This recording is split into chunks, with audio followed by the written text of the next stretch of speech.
वास्तविक ब्रज के उसने दर्शन कर लिए, जो किसी सनातनी व्यक्ति को नहीं हुए, वो किसी मुस्लिम शासक को। तो आक्रांता था और सही आदमी थोड़ी था। कॉपीराइट आ रहा है, शांत।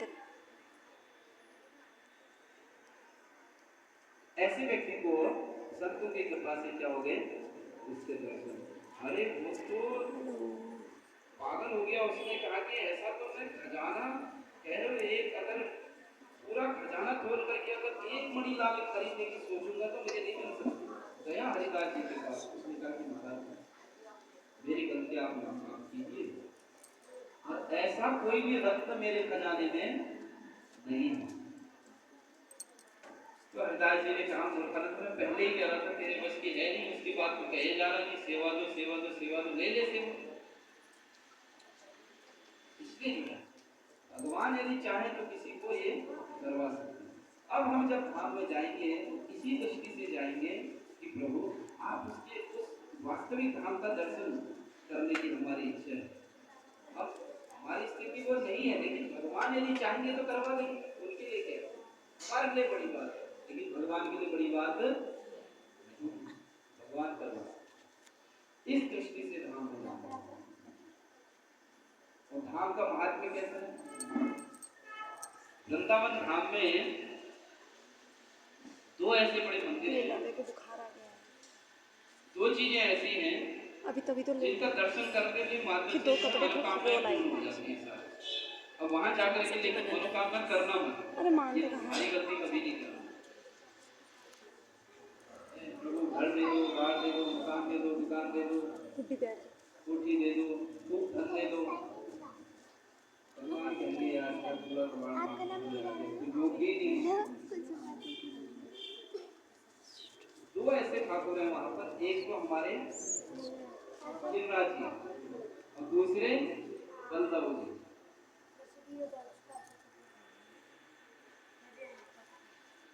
गिरिराज महाराज की परिक्रमा करते हैं, कहते हैं ना गिरिराज जी में जो भी परिक्रमा करता है उसकी इच्छा पूर्ण होती है। लेकिन इच्छा कैसे होनी चाहिए? इच्छा होनी चाहिए कि प्रभु आपकी भक्ति मिले, आपके भक्तों का संग मिले, और संग मिलेगा और आपका दर्शन मिलेगा तो मेरा उद्धार हो जाएगा। बार बार इस जन्म मृत्यु के चक्कर में नहीं फंसना पड़ेगा, क्योंकि सारे कष्टों की जड़ तो यही है। गिरिराज जी में जब जाएं तो हम लोग परिक्रमा करते हैं, दंडवती परिक्रमा करते हैं। दंडवती में भी नहीं, एक ही जगह हजार हजार दंडवत लगाते हैं, फिर आगे बढ़ते हैं। ऐसे ऐसे बच्चों की सुनता है।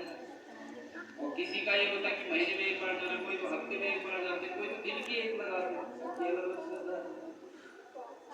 तो हमारे गोस्वामी जो थे वृंदावन से जाकर के गिरिराज जी की परिक्रमा लगा करके फिर वृंदावन में आते थे। हम सोचो।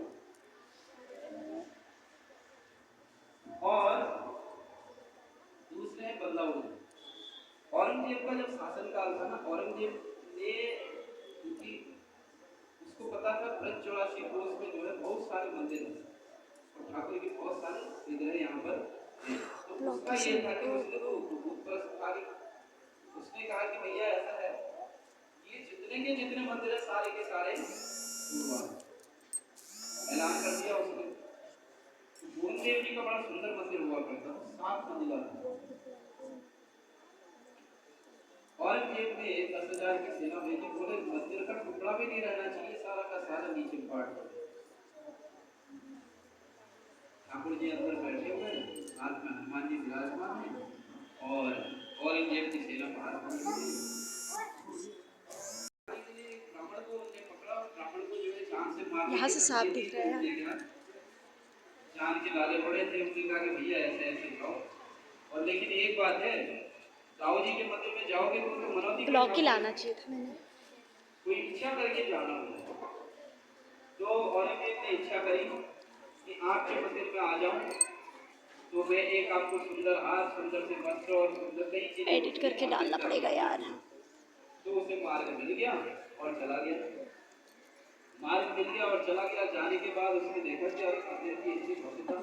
अभी चाहेंगे हम मंदिर तोड़ने के लिए जैसे हजारों हजार सिपाही आगे बढ़ते हैं, इतने में क्या हुआ कि करोड़ों मधुमक्खियां पता नहीं कहां से आई, मंदिर से ही वो प्रकट हुई सबको काट दिया उन्होंने, उसमें से कईयों की मृत्यु हुई और कई उल्टे पैर वहां से दाऊ जी ने तब तक मान ली उसकी जब तक वो मनौती लेकर के आता, लेकिन मंदिर पे जब आया तो उसने कहा मैं तो भैया मुस्तरद से हुई और मेरा जो लक्ष्य है इन मंदिरों को तोड़ना है। इसलिए इस प्रकार से ठाकुर जी साक्षात रूप से इस भाव से हमें वृंदावन जाना और वृंदावन धामवास करना बहुत ज्यादा जरूरी है। जीवन में यदि धामवास नहीं है तो भक्ति का कोई फायदा। धामवास एक अंग है। या तो कई लोग संकल्पित हो जाते हैं कि हमने इतने स्थान को छोड़ करके नहीं जाना है, लेकिन नाम में इतनी निष्ठा होती है कि उनको वहीं से सिद्धि प्राप्त करने की मुक्ति हो जाती है, तो भगवान के नाम को चले जाते हैं। लेकिन जिन व्यक्तियों के पास साधन संपत्ति जो नहीं है तो उन्हें सारे अंगों का पालन करना पड़ता है। उसमें से इसलिए जो है बार बार धाम जाने की कमल कमल का है। अरे नहीं उनको ना परसों करा मैंने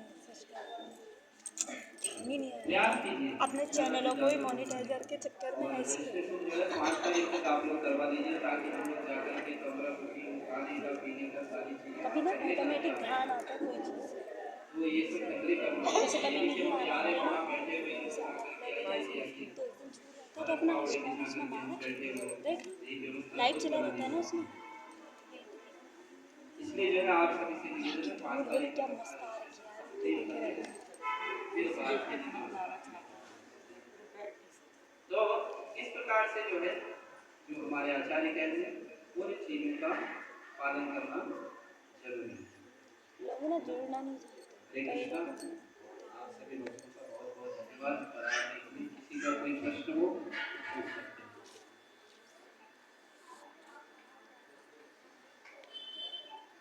नहीं है किसी का, बस सब लोग समझ गए। हरि बोल हरि बोल हरे कृष्ण हरे कृष्ण। एक सूचना देने की किसी भी व्यक्ति को कोई सूचना देनी हो तो मंदिर के भक्तों से नहीं, अन्यत्र किसी व्यक्ति से ना। भक्त मंदिर से जुड़े हुए होते हैं लेकिन कई बार क्या होता है कि उनके पास मिसइंफॉर्मेशन होती है, गलत जानकारियां होती हैं। आज हमें एक हैरानी करने वाली बात मुझे सुनाई थी। एक माता जी आती है, माता जी कहती है कि अरे यहाँ तो अंदर घुसने के 500 रुपए लगते हैं। ऐसा हुआ होता तो कब कितना हो गया होता। अब मैं सोच रहा हूँ कि तो नया आइडिया दे दिया ब्लॉग बन जाएगा यार।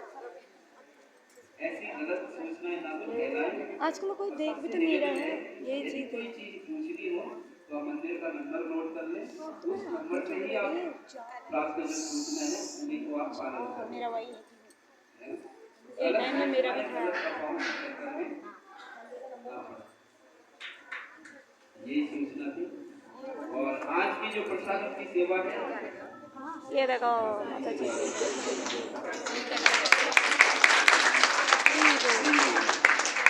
यदि बच्चे को यदि करवानी है तो बाहर काउंटर पे हमारे तो अब देखो होने जा रही है आरती।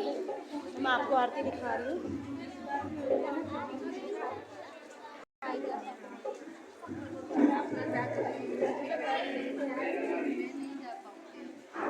तो कैमरा में लेकर बोले श्री राधा श्याम सुंदर भगवान की जय। हरि हरि बोल। श्री गुरु महाराज की जय। नमो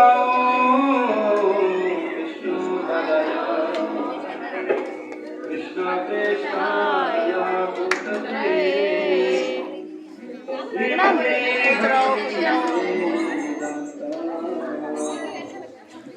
स्वामी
कैमरे में नहीं आ रही हूँ। ए